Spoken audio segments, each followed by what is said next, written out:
जमलेल्या माझ्या सर्व मराठी बांधवांनो, भगिनींनो आणि मातांनो,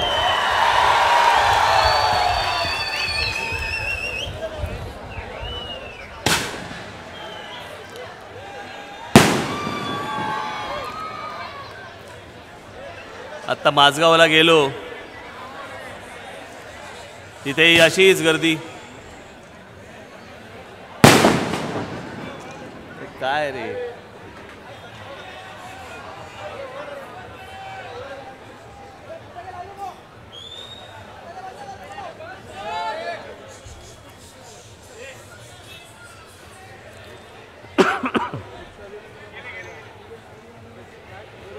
एक तर मला भाषण करताना त्याच्यामध्ये व्यत्यय येतो आणि दुसरं म्हणजे त्याच्या धुराने मला खोकला येतो.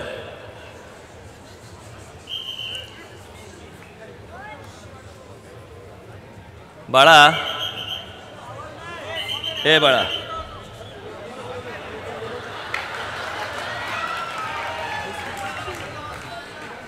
निवडून आलायस की तू? अजून काय पाहिजे? म्हणजे हे एवढं सगळं कोणाच्या वाट्याला येतं काय? असं ती काय सीट आलेलीच आहे.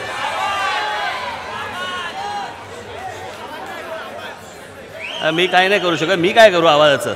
मी काय इथे इलेक्ट्रिशियन आहे काय?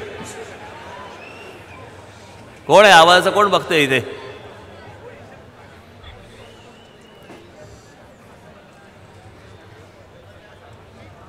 आता मला एक अर्धा तास हातामध्ये आहे माझ्या.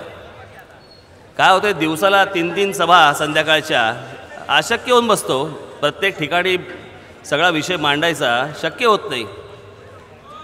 मग जेव्हा 3-3 सभा ज्यावेळेला लागतात त्यावेळेला मला 20-20 खेळायला लागते, कारण वन डे आणि टेस्ट खेळून होत नाही. एवढ्या वेळ देताच येत नाही मला.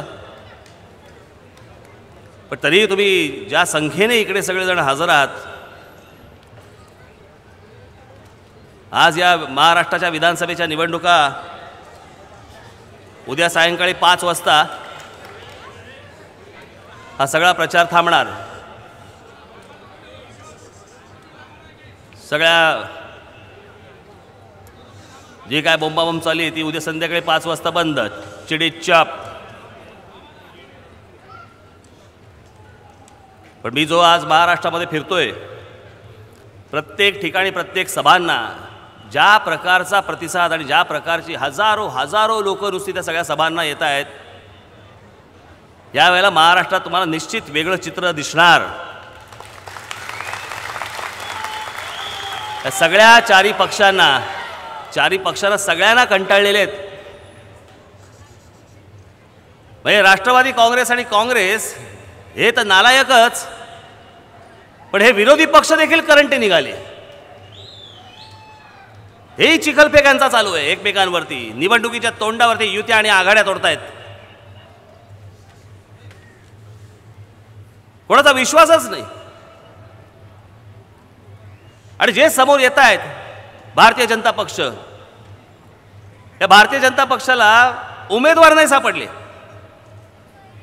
60 उमेदवार, 60 काँग्रेस आणि राष्ट्रवादीमधले आयत्या वेळेला आयात केले. काँग्रेस आणि राष्ट्रवादीमधले जे लोक आहेत ते भारतीय जनता पक्षाचे उमेदवार आहेत.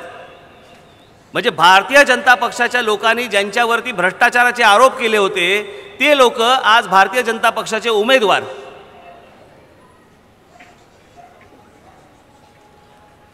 आणि त्या लोकांचा प्रचार करण्यासाठी नरेंद्र मोदी महाराष्ट्रात फिरतायत. कोणाचा? काँग्रेस राष्ट्रवादीच्या लोकांचा. प्रत्येक ठिकाणी जाऊन काय सांगणार? मित्र, अरे मित्र नाही, दुश्मन आहेत. दुसऱ्या पक्षात होते, आयत्या वेळेला आलेत. कोण कुठच्या पक्षातनं निवडणूक लढवतोय, कोण काय करतोय. म्हणजे मी आता काल त्या सावंतवाडीमध्ये गेलो होतो. कमाल आहे हो. नीतिमत्ता नावाची काय गोष्टच उरलेली नाहीये, काही नाही. मग एक तिथला भारतीय जनता पक्षाचा उमेदवार त्याचा प्रवास सांगतो फक्त आयुष्यातला. मजा बघा. पहिला जनता दल, मग शिवसेना, मग काँग्रेस राणेंबरोबर गेला. मग आत्ता निवडणुकीच्या तोंडावरती 7 दिवसासाठी राष्ट्रवादी काँग्रेसमध्ये गेला. 7 दिवसासाठी. हॉटेल आहे का? का कुठची योजना हॉटेलमधली असेल आहे का? 6 नाईट 7 डेज पॅकेज तसा राष्ट्रवादीत गेला 7 दिवसासाठी. 7 दिवसानंतर अपक्ष म्हणून फॉर्म भरला. भारतीय जनता पक्षाचा फोन आला आणि भारतीय जनता पक्षाचा फॉर्म भरून आज भारतीय जनता पक्षाचा उमेदवार आहे. कमाल आहे. आज या महाराष्ट्रामध्ये फिरतोय सगळ्या ठिकाणी. हे सगळ्या राजकीय पक्षांचे सगळी लोक, कोणाचे, सगळ्यांचे नातेवाईक उभे. सगळ्यांचे नातेवाईक. कोणाचा मुलगा, कोणाची मुलगी, कोणाची सून, कोणाचा नातू, कोणाचा जावई.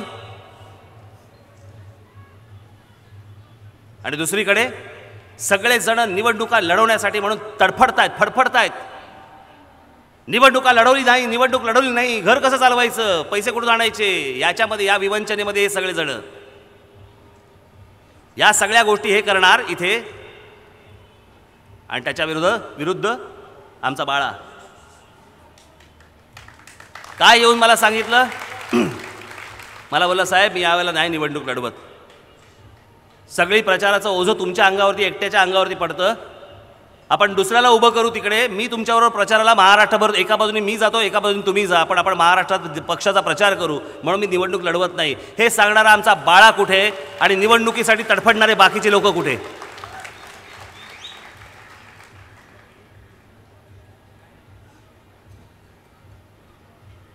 आणि हे राजकीय पक्ष, मी तुम्हाला दोष अजिबात देणार नाही, पण महाराष्ट्रातली जी आपली जनता आहे, हे राजकीय पक्ष असे का वागतात, असे का वागू शकतात, याचं कारण त्यांना माहिती आहे. ही महाराष्ट्रातली जनता चिडत नाही, रागावत नाही, काही बोलत नाही, काही करत नाही. आपण काहीही केलं तरी आपल्या मागे येतात. आपण कोणालाही उमेदवारी दिली तरी काही फरक नाही पडत. ते पारंपरिक मतदार म्हणून ते आपल्याला मतदान करत राहतात. ह्यांना रागच येत नाही, हे चिडतच नाहीत, हे काही बोलतच नाहीत. म्हणजे या सर्व लोकांचे नातेवाईक फक्त पोचण्यासाठी म्हणून महाराष्ट्राच्या जनतेचा फक्त जन्म झाला काय? जी येईल ती सत्ता आमच्या घरात पाहिजे, जे येतील ते पैसे आमच्या घरात पाहिजे, जो येईल तो उद्योग आमच्या घरात पाहिजे. शाळा काढायच्या आम्ही काढायच्या, कॉलेजेस काढायची आम्ही काढायची, उद्योगधंदा करायचा आम्ही करायचा, तुम्ही राबायचं आमच्यासाठी आणि आमच्या नातेवाईकांसाठी. फक्त त्याला पोचण्यासाठी म्हणून या महाराष्ट्राच्या जनतेचा जन्म झाला. काहीही धिंगाणा घातला आम्ही महाराष्ट्रामध्ये चालेल, हे कुठे जातील, येणाऱ्याचे फरफटत आमच्या मागे. हा इतक्या वर्षांचा जो समज आहे, जोपर्यंत तुम्ही दूर करत नाही ना, तोपर्यंत या महाराष्ट्राला भवितव्य नाही. ते तिकडे एक ते बुटकं, ते आर पाटील,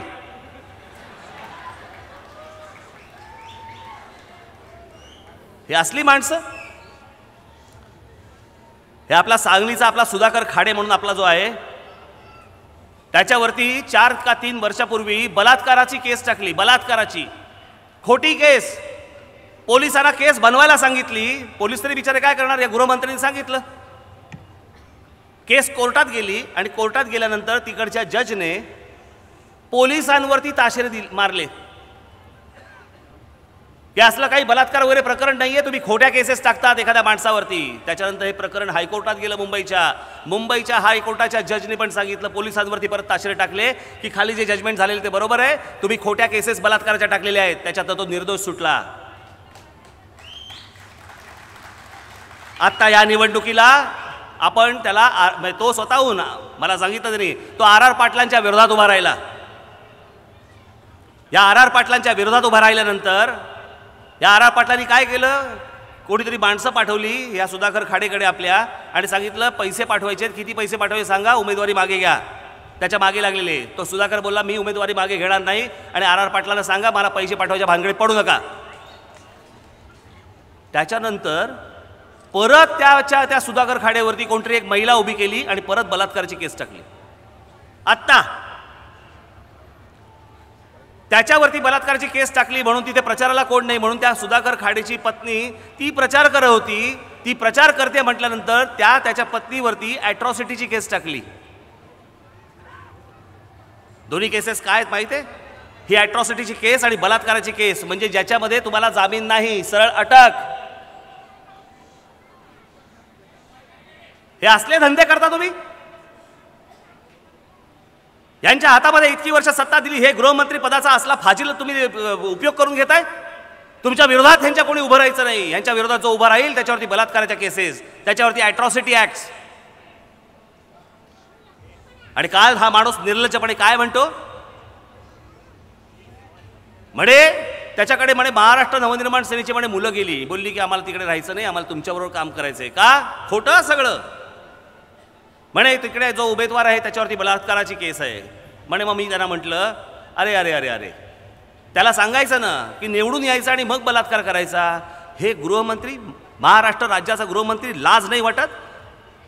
निवडून येऊन बलात्कार कर म्हणून सांगतोय हा निर्लज्ज माणूस. आणि हा माणूस राष्ट्रवादी काँग्रेसचा स्वच्छ चेहरा म्हणे. अरे हा जर स्वच्छ चेहरा असेल म्हणजे बाकीचे चेहरे काय करत असतील? एक सांगतोय निवडून आल्यावरती बलात्कार करा, दुसरा सांगतोय तुमच्याकडे धरणात पाणी नसेल तर मी येऊन काय मुतू का त्याच्यामध्ये, हे अजित पवार सांगणार. तिसरी सुप्रिया सुळे सांगणार मंत्र्यांच्या गाड्या जाळून टाका. मंत्र्यांच्या गाड्या कोणत्या? ही ज्या पक्षामध्ये आहे त्याच. नंतर कळलं आपण त्याच पक्षातल्या लोकांबद्दल बोलतोय. शरद पवार काय सांगतायत म्हणे, निवडणुकीला जाल, मतदान केलं, शाई पुसून टाका, परत जाऊन दुसरीकडे मतदान करा. काय पक्ष आहे? कमाल. एक बलात्कार कर सांगतो, एक मुत्तो म्हणून सांगतो, एक गाड्या जाळा म्हणून सांगतो, एक शाई पुसा म्हणून सांगतो. आणि यांनी तुमच्यावरती 15 वर्ष राज्य केलं. या लोकांनी 15 वर्ष राज्य केलं. का केलं? कारण आमचा नालायक विरोधी पक्ष 15 वर्ष दिली ह्या लोकांच्या हातामध्ये. सगळं आतून सगळं मिळालेलं यांचं, सगळ्यांचे एकमेकांशी लागे बांधे, सगळ्यांचे एकमेकांचे व्यवसाय आतमधून. काही विधानसभेमध्ये व्हायचं नाही, माझ्या आमदारांना बोलू दिलं जायचं नाही. अनेक विषयांमध्ये मी तुम्हाला फक्त एक नियम म्हणून सांगतो, तुम्हाला कळेल म्हणून, की विरोधी त्या विधानसभेमधला नियम असा आहे की एखाद्या गोष्टीवरती बोलत असताना जर विरोधी पक्ष नेता उभा राहिला तर दुसऱ्यांनी बोलायचं नसतं. आणि हे विरोधी पक्ष नेते एकनाथ खडसे दिवसाला 6-6, 8-8 तास बोलतात. विधानसभा काय त्याच्यासाठी आहे की तुम्ही किती वेळ बोलता? काय गिनीज बुकात जायचंय? त्याच्यापेक्षा आस्था चॅनलवर जा. विधानसभेचा वेळ कशाला वाया घालवताय? आणि आमच्या लोकांना बोलू देत नाही. मध्यंतरी तो टोलच्या विषयावरती आपल्या लोकांनी जे आंदोलन केलं, रस्त्यावरती गेले, लाठ्या खाट्या खाल्ल्या, जेलमध्ये गेले. हे जे रस्त्यावरती जे आपण लोकांनी गेले काही महिने जे तांडव केलं ना, त्याच्यावरती या राज्य सरकारला महाराष्ट्रातले 44 टोल नाके बंद करावे लागले. कुठे होता विरोधी पक्ष? विरोधी पक्ष कुठे होता? आणि आमचे पत्रकार बांधव मला विचारतायत काय झालं मध्ये मध्ये, का आंदोलन थांबलं? तोडपाणी झाले का? तोडपाण्या चला, जे रस्त्यावर ज्यांनी करायला पाहिजे होतं, जे विरोधी पक्ष होते, जे विरोधी पक्षात ना विधानसभेमध्ये विषय काढले ना रस्त्यावरती कुठे आंदोलनाला बाहेर आले, त्यांना नाही विचारत कोणी की तुम्ही का नाही टोलच्या विरोधात आंदोलन उभं केलं? कारण ज्यांच्या नावाने ते टोल दिलेले आहेत त्यांच्याशी यांची सगळे नाती, त्यांच्याशी सगळी नाती यांची आर्थिक नाती. आता मला सांगा, या सगळ्या ह्याच्यामध्ये ज्या वेळेला टोलच्या विषयावरती बोलायची वेळ आली विधानसभेमध्ये, आमच्या बाळाने इतक्या वेळा सांगितलं, एकनाथराव हा टोलचा विषय आता विधानसभेमध्ये मांडला पाहिजे आपण. तुम्ही मांडत नसाल, मी मांडतो, आमचे आमदार मांडतील. मी फोन केला त्यांना, एकनाथ खडसेंना. त्याच्या आधी मी नितीन गडकरींना फोन केला. म्हटलं हो का, हा विरोधी पक्ष नेता आहे का, कोण आहे? मी म्हटलं इतका गंभीर विषय, म्हटलं हा महाराष्ट्रामधला शहरांमधला टोलचा विषय, त्याच्यावरती म्हटलं हा माणूस स्वतःही बोलत नाही, दुसऱ्याला बोलूही देत नाही. मी खडसेंना फोन केला. म्हटलं खळाव खडसे, म्हटलं टोलच्या विषय का नाही काढत तुम्ही? म्हणे नाही काय रणजी, मी ह्या अधिवेशनामध्ये आपल्याला नाही काढता येणार, आपण पुढच्या अधिवेशनामध्ये हा काढायचा प्रयत्न करू. पुढच्या अधिवेशनामध्ये? पुढच्या अधिवेशन कधी येणार? पुढच्या अधिवेशन माहीत नाही आम्हाला कधी येणार. याच्या आईला ढकलतायत, नुसते ढकलतायत पुढे. का? यांचे लागे बांधते या लोकांशी, हे IRB वाले आणि ह्या सगळ्या लोकांशी यांचे आतून सगळे आर्थिक व्यवहार. आणि म्हणून विधानसभेमध्ये प्रश्न निघत नाहीत आणि तुम्ही पिळले जाताय, सारखे टोल भरतायत. कितीचं काम आहे माहित नाही. काय टार्झन आहे का रे तू?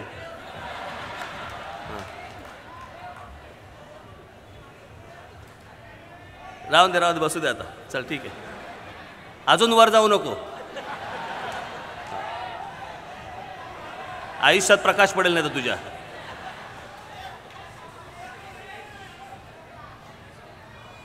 चल मागे सरक जरा थोडासा, त्यांना बघू देत. तू काय ज्ञानेश्वर आहे का मांडी घालून बसायला? खाली उतर.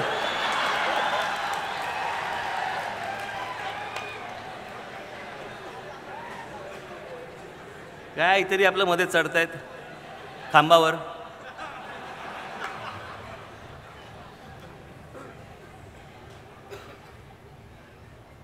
हे सगळे टोल इथे एवढे कामं दिली गेली. किती रुपयाची कामं आहेत माहीत नाही. आम्ही रोज फक्त टोल भरतोय. हा टोल कधी संपणार कल्पना नाही. हे सगळे पैसे कॅशने दिले जात आहेत. तिकडे किती गाड्या जात आहेत, किती कॅश गोळा होते, त्या संपूर्ण प्रोजेक्टची किंमत काय कोणालाही माहीत नाही. बस रोज नुसत्या लाखो गाड्या जात आहेत सगळ्या टोल नाक्यांवरनं. कॅश जमा होते, त्यातली सरकारच्या दारी किती जमा होते माहीत नाही. कंपनीकडे किती जाते माहीत नाही. या मंत्र्यांकडे किती जाते माहीत नाही. बस तुम्ही नुसते टोल भरताय, पैसे भरताय. आम्ही कधी विचारायला जात नाही. आणि मग या वेळेला ह्या राज ठाकरे आणि महाराष्ट्र नवनिर्माण सेनेने ज्याला तोडफोड आणि या सगळ्या गोष्टी सुरू केल्या, त्याच्यानंतर रे बरं 44 टोल नाके महाराष्ट्रातले बंद केले. हे राज्य ताब्यात द्या माझ्या. राज्य सगळा अख्खा टोलचा झोल आहे ना, सगळा बंद करून टाकतो मी. हे नाही चालू शकणार असं. मी टोलच्या विरोधात नाही, जगभर टोल चालतो, पण ते काम कितीचं आहे हे लोकांना कळलं पाहिजे. किती टोल वसूल होतोय आणि कॅश कशाला द्यायला लागते. मी आज जो महाराष्ट्राचा विकास आराखडा मांडला आहे, त्या विकास आराखड्यामध्ये संपूर्ण टोलचं धोरण मांडलेलं आहे. टोल कसा घेतला पाहिजे, काय काय गोष्टी झाल्या पाहिजे, तिथे कॅश हा व्यवहार असताच कामा नये. केवढ्या केवढ्या योजना घेऊन आले हो. त्या बाकीच्या राजकीय पक्षांकडे काही नाही, कोणत्याही योजना नाहीत. आज मी जो महाराष्ट्राचा विकास आराखडा, जी ब्ल्यूप्रिंट अख्खी आणली आहे, त्या सगळ्या गोष्टी त्याच्यामध्ये आहेत. महिलांविषयी धोरण आहे, महिलांविषयी काय व्हायला पाहिजे, तरुणांविषयी आहे. आज माझ्या महाराष्ट्रामधला हा सगळा तरुण नोकरी करतोय पण नोकरीत समाधान नाही. शिक्षण घेतोय पण माहीत नाही त्या शिक्षणामुळे कोणती नोकरी मिळणार आहे किंवा कोणता व्यवसाय करू शकणार आहे मी. आमच्या रोजच्या गरजा अजूनपर्यंत पूर्ण झालेल्या नाही आहेत. आम्ही अजून त्याच विषयांवरती आम्ही निवडणुका लढवतोय. रस्ते देऊ, पाणी देऊ, वीज देऊ, नोकऱ्या देऊ. आमच्या तरुणांच्या चेहऱ्यावरती आम्हाला समाधान दिसत नाहीये. रोजचा दिवस नुसते ढकलतायत. येईल तो दिवस ढकलायचा, पुढे जायचं. मिळेल ती नोकरी पत्करायची. का आजपर्यंत आई वडिलांनी सांभाळलं, आता मला आई वडिलांना सांभाळायचं. मिळेल ती नोकरी पत्करावी लागते. त्यात समाधान असो नसो. आम्हाला नोकरी योग्य, व्यवसाय योग्य. आम्हाला शिक्षण मिळते का नाही. आमच्याकडे त्या प्रकारचं शिक्षण मिळत नाही. आमच्याकडे खेळाडू तयार होत नाहीत. आमच्याकडे चित्रकार तयार होत नाहीत. आज जगामध्ये, आज इकडे सगळ्या ठिकाणी, आज पाककला, केटरिंग कॉलेजेस, आज अनेक मुलं मुली आज तिकडे जाऊ इच्छितात. ज्यांना शेफ व्हायचंय, रेस्टॉरंट्समध्ये, 5 स्टार हॉटेल्समध्ये, 7 स्टार हॉटेल्समध्ये, परदेशामध्ये काय काय पगार आहेत त्यांना. आज अनेक लोकांची ती आवड आहे. काय पगार असतो, 5-5 लाख रुपये महिना पगार असतो. त्यात समाधान देखील असतं आणि पैसे देखील असतात. पण कुठे आहेत केटरिंग कॉलेजेस. महाराष्ट्रातली मुलं तडफडत आहेत पण काही नाही. आमच्याकडचा सचिन तेंडुलकर, त्याला खाजगी प्रशिक्षक ठेवायला लागतो, आचरेकर सर. पण राज्य सरकार म्हणून कुठची अकादमी आमच्याकडे उभी राहत नाही स्पोर्ट्सवरती. आमच्याकडे चित्रकारांना कोणतं प्रोत्साहन नाही. आमच्याकडे सिव्हिल इंजिनियर्स नुसते तयार होत आहेत पण त्यांना कामं नाहीत. काय राज्य म्हणायचं का काय म्हणायचं. आमच्याकडचा महाराष्ट्रामधला मराठी माणूस आज भाड्याच्या घरात, आणि परप्रांतात जी लोक येणार ते आज स्वतःच्या हक्काच्या घरात, तुमच्या महाराष्ट्रामध्ये, तुमच्या हक्काच्या महाराष्ट्रात ते स्वतःच्या हक्काच्या घरात राहणार आणि तुम्ही भाड्याच्या घरात. तुम्हाला मुंबई शहरामध्ये, ठाणे शहरामध्ये, पुण्यामध्ये आज घरं परवडत नाहीत आमच्या लोकांना. सगळे भाव गगनाला भिडले. परवडणाऱ्या घरांची स्कीम आमच्याकडे आणता येत नाहीये. अफोर्डेबल हाऊसिंगची स्कीम आमच्याकडे आणता येत नाहीये. का? कारण बिल्डरांना पोसायचं आहे. आम्हाला बिल्डरांना पोसायचं आहे. नुसतं बिल्डरांना पोसायचं नाही, या बिल्डरांच्या सगळ्या स्कीममध्ये यांचे देखील हात, यांचे पैसे लागलेले सगळ्या स्कीममध्ये, यांनी करून दिलेल्या सगळ्या गोष्टी.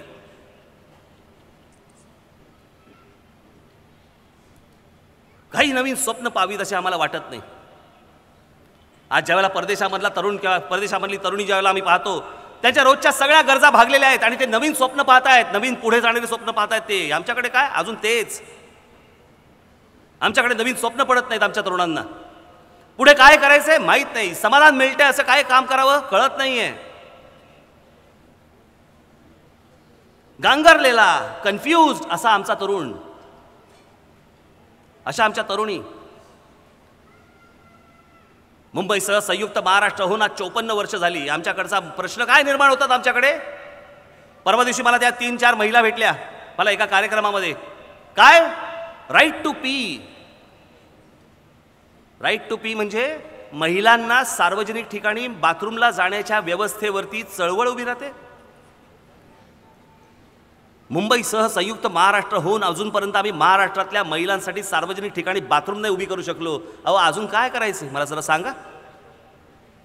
आज जिकडे मैदानं असतात, जिकडे मार्केट असतात, जिकडे बागा असतात, असे अनेक सार्वजनिक ठिकाणं आहेत, तिकडे आम्ही महिलांसाठी बाथरूम नाही उभी करू शकलो. मी आत्ताच सांगितलं महाराष्ट्रामध्ये आज ज्यावेळेला रात्री अपरात्री आम्ही ज्यावेळेला फिरतो, हायवेने ज्यावेळेला फिरतो, रात्रीच्या वेळेला मला गाडी चालवताना दिवे बंद करायला लागतात मध्ये. का? आमच्या महाराष्ट्राची आबरू तिकडे रस्त्यावरती बसलेली असते शौचालयाला. आम्ही मुंबईसह संयुक्त महाराष्ट्राहून 54 वर्षामध्ये आम्ही शौचालय नाही उभी करू शकलो महाराष्ट्रामध्ये. देशाला स्वातंत्र्य मिळून 67 वर्ष झाली आम्ही महिलांना आम्ही संरक्षण देऊ शकलो नाही.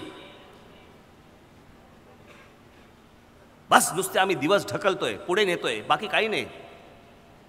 आमचा तरुण समोर मिळेल ती पत्करेल ती नोकरी फक्त स्वीकारतोय, मिळेल ते शिक्षण घेतोय. शिक्षणाचा आणि नोकरीचा काही संबंध नाही, शिक्षणाचा आणि व्यवसायाचा काही संबंध नाही. ज्यांच्यामध्ये हुन्नर आहे, खेळाडू बनण्याचा हुन्नर आहे, त्यांना कोणतं प्रोत्साहन मिळत नाहीये. माझ्याकडे सगळ्या योजना तयार आहेत. जसं NDA आहे पुण्याला, नॅशनल डिफेन्स अकॅडमी जशी आहे, तशा मला महाराष्ट्रामध्ये प्रत्येक रिजनला मला 2-2 स्पोर्ट्स अकॅडमीज काढायच्या आहेत की 8वी नंतर त्या पोराचं हुन्नर बघितलं जाईल, कोणत्या खेळाडूत तो प्रवीण आहे, आणि त्याच्यानंतर त्या अकादमीमध्ये टाकला जाईल. तिकडे त्याचं ग्रॅज्युएशन देखील कंप्लीट होईल. आणि आम्ही जे स्वप्न पाहतोय की आमच्या महाराष्ट्रातली मुलं यांनी तिकडे ऑलिम्पिक्समध्ये मेडल मिळवली पाहिजे, त्याच्यासाठी आमची मुलं आणि आमच्या मुली देखील आम्हाला तिकडे तयार करता येतील. का नाही इतक्या वर्षात कोणाला सुचलं? का नाही इतक्या वर्षात काही झालं? महाराष्ट्रामध्ये पाणी देणं आणि वीज देणं हे काय रॉकेट सायन्स आहे का की नासाबंद सायंटिस्ट बोलवावे लागतात? वर्षानुवर्ष आम्ही तेच रस्ते आम्ही फक्त बनवतो आहोत. तेच रस्ते, त्याच रस्त्यांवरती आमच्याकडे खड्डे पडणार, तेच रस्ते बुजवले जाणार, परत नवीन रस्ते, नवीन टेंडर, नवीन टक्के, नवीन पैसे. बस नुसते येतील त्याच्यात आम्ही पैसे खायचे. काही कोणाचा तिकडे लक्ष नाही. हे राज्य माझं आहे, राज्यातली जनता माझी आहे, या राज्यासाठी मला काम केलं पाहिजे विचारच नाही येत आमच्या लोकांच्या डोक्यात. आमच्या महाराष्ट्रामधला गिरणी कामगार नुसते मोर्चे काढतायत की आमची घरं आम्हाला मिळाली पाहिजेत. परराज्यातनं लोक येत आहेत, त्यांना त्यांची स्वतःची हक्काची घरं मिळत आहेत झोपड्यांमध्ये राहून. इथे बँड्रा कुर्ला कॉम्प्लेक्सला एक झोपडं कितीला गेलं? एक झोपडं 1 कोटी रुपयाला झोपडं. ते पैसे घेतले, परत त्यांच्या तिकडे उत्तर प्रदेश, बिहार आणि तिकडे जी गावं आहेत त्यांच्याकडे, त्या गावामध्ये 1 कोटी रुपये पाठवले, परत नवं झोपडं करून हा तयार, नवे पैसे.